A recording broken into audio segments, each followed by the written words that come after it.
Commission making independent public statements that go against the spirit of collective responsibility. How would Simeon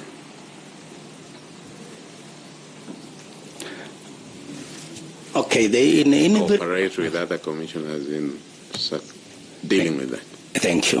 In any institution, there's what we call code of conduct in whichever institution, where we have to adhere to that code of conduct. And in a commission where you are working as a team, there is what we call collective responsibility, that you do things collectively. So number two, if you have found that there was one of your colleagues who seems to be doing or who seems to be straying from that collegiality or collectivity, we need to see, first of all, before we take any drastic. Some people may not have. Some people forget at times that they are one. They are supposed to do things collectively. At times we forget. So we need to be reminded time and time again that these things we need to have to do it collectively. And number two, we have to have one channel of communication. And if that one, or if we cannot have one channel of communication, we have to have one message wherever you go. Whichever, even if you are called to a radio station, you are called to a TV station, you need to have one message where even commissioner, professor, or lawyer comes, says the same thing. So first we need to agree on how we work together. And then number two, if my colleague continues to do that, there's one thing is that, like as a team player, I normally go to him and tell him, brother, I go brother or sister, what you are doing is not correct. Can you correct it?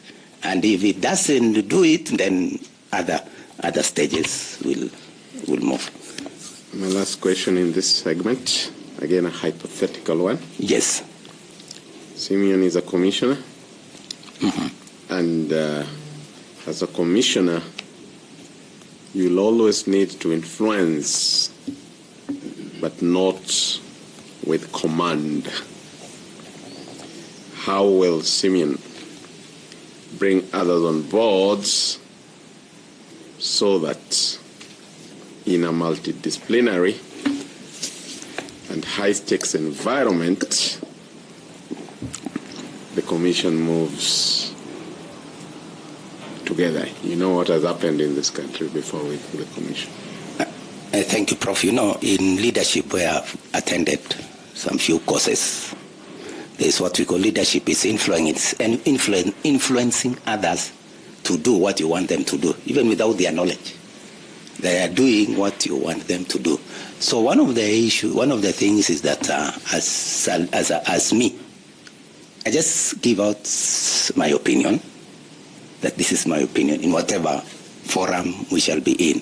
I just give out my opinion and give my reasons why it should be done like that, so that, and then we discuss, we agree whether if my opinion is taken over, because I have a way of giving it out in a way that people will just feel this is the correct way. Because one thing is that as a person, Simeon, before I make any comment, I have to look at it critically, study it, be the devil's advocate to myself also, and know what are the nays and what are the ayes, so that when I'm bringing up to the team, I'm ready. I have really regurgitated on it and be able to make sure that, pass it, take it out the way it is, give the cons, give the pros, and so on.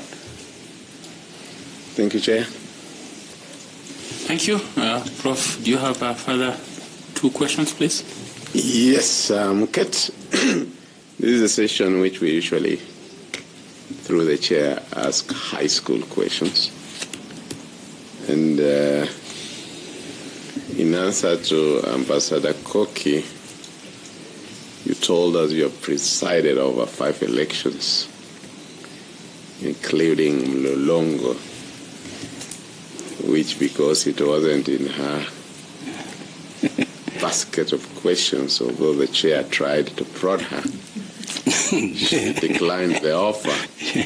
So that's where my first question comes. You are not declining the offer. Yeah. That's where my first question comes. Can you tell the panel, Mlolongo was a two-stage process. Under what circumstances would one be declared a winner of the election, and under what circumstances would one get a nomination certificate to now go to the secret ballot?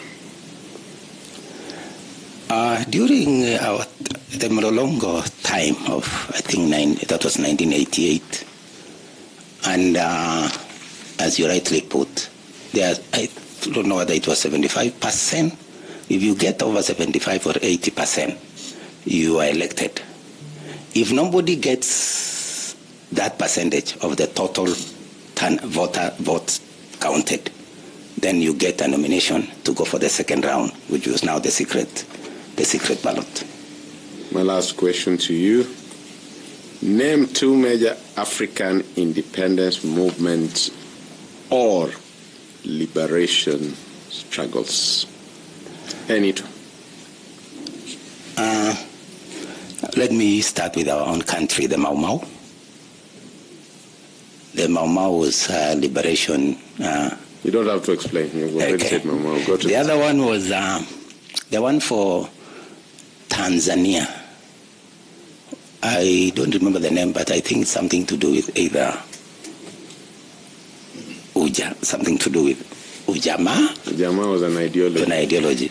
Yeah, I'm asking for a liberation movement. 30 seconds. Okay, you passed that one. I passed it. Yes. Thank you, Chair.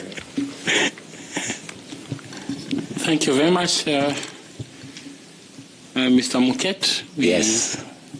I've appreciated our interaction with you and learning and hearing from your experiences. I don't know whether you have any question or comment that you'd like to make. Thank you, Chair, for the opportunity you have given me to interact with you in this short time that we have had. And also I want to thank you for the time you have put in this. You know, sitting in a panel like this for 30 days or so, sitting on the same seat and talking almost similar things to 100 people requires a lot of stamina. In fact, I was just wondering when I was coming, why can't the chair even shift these panels and shift the questions, shift the order of questions? Because, okay, I watched, and the order remained the same throughout. So that we are predictable. So it's predictable. I was thinking, why can't the chairman now even shift Tanui to sit there, Fatima to sit there, so that you feel like you are sitting on a different seat. But that is just by the way. But let me say that it has been good to be here and confess that this is my third time. I hope this time will be the last one.